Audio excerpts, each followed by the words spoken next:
ابھی ہم نے آپ کو بتایا جیسے نا کہ چاہے وہ مٹی ہو یا نکاح ہو، ہر چیز میں ہم نے رسم و رواج لگا رکھے ہیں۔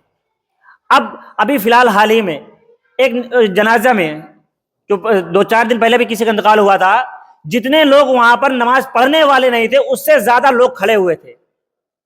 بھائی تم جنازے میں کیوں آئے ہو؟ پھر اگر تم ناپاک ہی ہو تو جنازے میں آنے کی رسم ادا کرنے کیوں آئے ہو؟ کس نے کہا ہے؟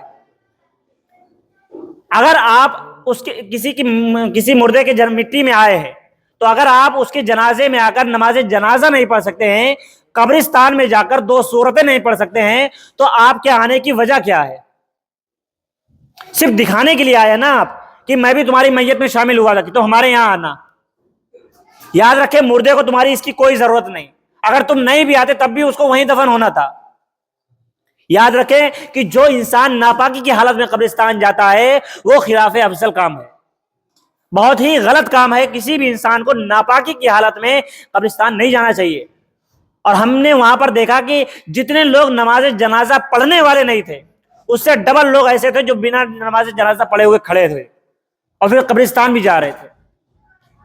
میرے بھائیوں یاد رکھیں کہ کبھی بھی کسی کی بھی مٹی میں جائیں، کسی کی بھی جنازے میں، پہلی بات تو یاد رکھیں سب سے پہلے مومن کبھی ناپاک نہیں رہنا چاہیے۔ اگر آپ مومن ہیں تو ناپاک آپ ہو ہی نہیں سکتے، کیونکہ حضور صلی اللہ علیہ وسلم فرماتے ہیں کہ پاکی آدھا ایمان ہے، پاکی آدھا ایمان ہے۔ اگر ہم اپنا آدھا ایمان ہی کھو دیں گے ناپاکی کی حالت میں، ہم ناپاک ہیں تو ہم نے اپنا آدھا ایمان تو ایسے ہی کھو دیا، تو ہم پھر کس بات کے مومن ہیں، کس بات کے ہم مسلمان ہیں؟ اور اوپر سے افسوس کی بات یہ ہے کہ آپ کو معلوم ہے کہ ہم کسی کے جنازے میں جا رہے ہیں، اس پر اتنی بے غیرتی کیسے ہو سکتی ہے کہ آپ ناپاکی کی حالت میں کسی کے جنازے میں جا رہے ہیں؟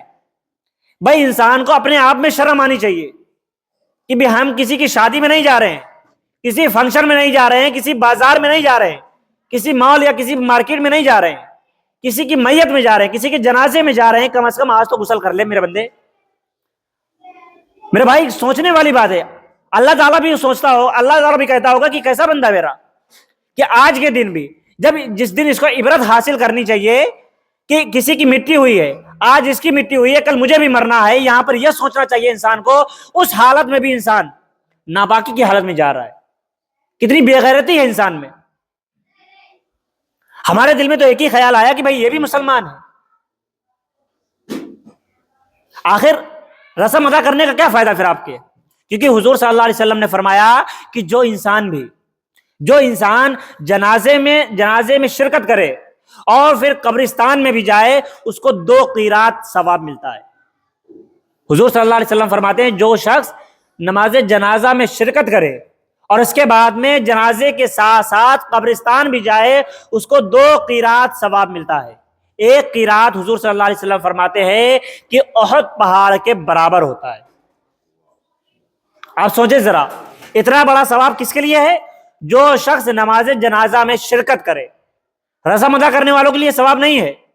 یاد رکھیں کہ اس میں بھی اللہ تعالیٰ آپ کی نیت دیکھتا ہے۔ اگر آپ کسی کے جنازے میں جا رہے ہیں، اگر آپ کے دل میں یہ نیت ہے کہ ہم اس کے جنازے میں جائیں گے تب وہ ہمارے جنازے میں آئے گا، تو آپ کو ثواب نہیں ملے گا۔ کیوں؟ کیونکہ آپ کی نیت جنازے میں شرکت کرنے کی نہیں، ایصال ثواب کی نیت سے نہیں گئے ہیں، آپ گئے ہیں اپنے دنیاوی تعلقات نبھانے کی بنا پر، تو اس کا آپ کو ثواب نہیں ملے گا۔ کبھی بھی اگر کسی کے جنازے کی آپ کو خبر ملے، اگر آپ اس کے جنازے میں جا رہے ہیں تو ایصال ثواب کی نیت سے جائیں، اس نیت سے جائیں کہ آپ اس کے جنازے میں شرکت کریں گے، آپ کو بھی ثواب ملے گا، آپ اس کے لیے دعا کریں گے، اس کو بھی ثواب ملے گا۔ اس نیت سے جائیں۔ اور ہمیشہ یاد رکھیں کبھی بھی ہمارا تو سب سے پہلا آپ کو یہی بات ہے کہ مسلمان کبھی ناپاک نہیں ہوتا ہے۔ اگر آپ ناپاک ہوتے ہیں تو 1 گھنٹے 2 گھنٹے میں ترنت غسل کیجئے۔ بھئی آج کوئی بھی انسان ایسا نہیں جو نہاتا نہ ہو۔